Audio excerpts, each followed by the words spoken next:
When I tell people who don't know about the band, what the band is, what I say is, hey, I'm in this band. It's big, we're loud, it's crazy. It's hard to describe until you've seen the band. You don't get it, you won't get it until you see us and hear us play.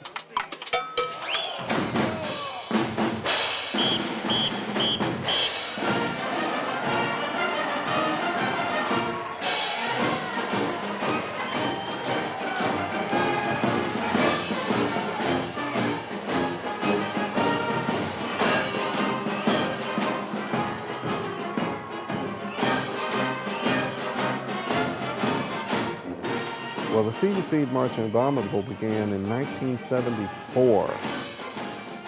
A marching band was needed with a theater group, the Kelly Seed and Feed theater group, and they needed a marching band for one of their plays, so they put together this band. Everyone enjoyed it so much, I believe, that they just continued on with it, and it evolved into what it is today.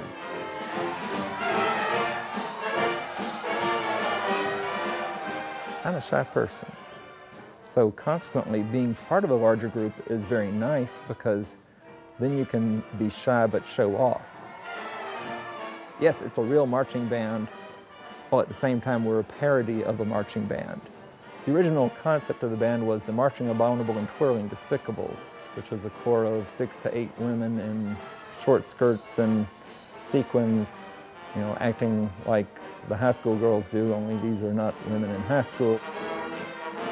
Well, the Despicables have an important job. I mean, we've got to sort of hover around the band, and you know, sometimes we go into wild crowds and people want to run up and touch the band, and we kind of just dance around and protect the band. You know, we do whatever our performance protects them. We don't want anybody to get hurt, so we ask people to move back. There's something going on everywhere, and it's a 3-ring circus. I twirled as feature twirler at Georgia Tech in 1975. I have always enjoyed twirling a baton, and there's no greater rush than twirling a baton when you've got a beautiful marching band playing behind you, because it makes what you do fit. If I just was standing on the street twirling baton, people would go, okay, that's a crazy person. But I can get dressed up in sparkles and spangles and pretty little shoes and parade down the street, and everybody thinks I'm fun.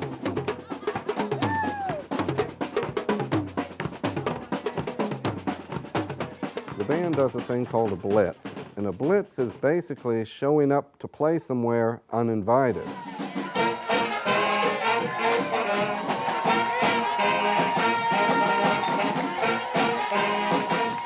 A Blitz is not an impromptu gig. We know where we're going, we just didn't bother to tell anybody else. The whole idea is just the insanity of why is this marching band here? We will go to bars, grocery stores. We've done them at bookstores for book signings. We've done parties. We've just shown up in places where people least expect us.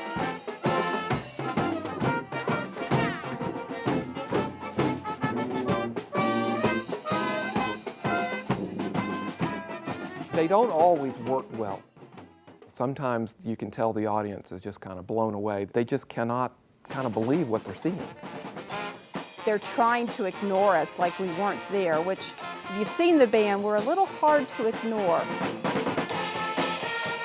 I would describe the look of the Seed and Feed Marching Band as something from the 60s, something from the 70s, something from the 80s, something from the 90s. Our look is a cross between Mardi Gras and Halloween. Maybe throw in Easter and the 4th of July, and that's how we look. We always say we leave a trail wherever we play at of feathers and sequins, that we could never get lost, because all we have to do is turn around and follow our path.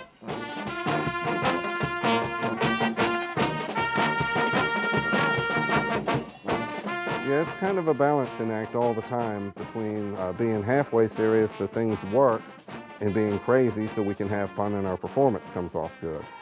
Every now and then we have to at least pay attention and listen to instructions. It's a lot of fun, but it's still work. And that's really what the music should be. It should be work to get it to a point where you can really have fun and enjoy your playing. We do allow a little beer drinking. I don't drink beer at rehearsal, I drink champagne. We work a lot on dynamics, because as I say, I think our style is basically loud.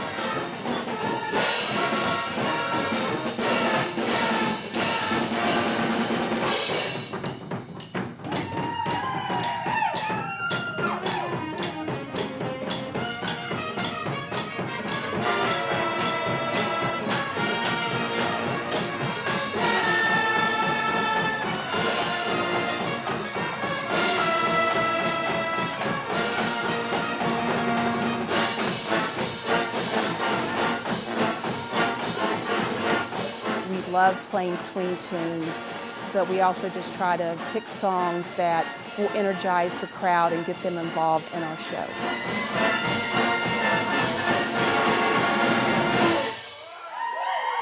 You know, we certainly have to play marches because we're a marching band. The marching we don't practice at all. I often wonder why we call ourselves the Marching Abominables, because most of the time we either walk or saunter or stroll. There's very little marching in this band.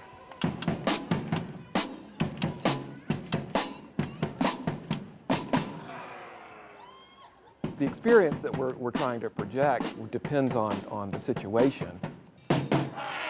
We can play in parades, we can play at corporate gigs, we can play at weddings, we can play bar mitzvahs. They're all one-of-a-kind gigs. The gig at the Governor's Mansion was one of a kind because I don't think we'll ever be asked back there.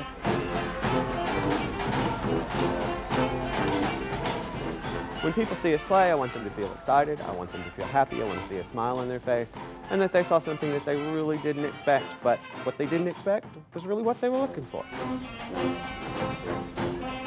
When we come in, people have reminiscences of, when they were growing up, when they were in a parade, and all of a sudden the things that are bothering you can just disappear. The music's big, the visuals are big, and we just try to bring back that feeling, the feeling that you have when you're in the moment and nothing else matters.